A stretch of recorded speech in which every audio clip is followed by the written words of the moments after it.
Sepeda motor dicuri. Renanda Amanda Putri melaporkan kejadian tersebut ke Polrestabes Palembang.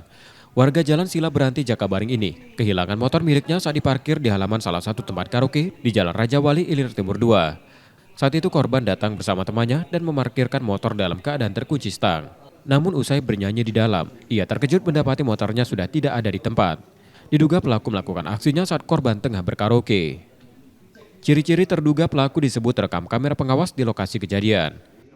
Kemarin lagi reunian, lagi kamu staf gawe karaokean, terus makin motor, pas lana balik tiba-tiba motor dipakai lagi. Itu parkir motor di mana? Di belakang papi karaoke.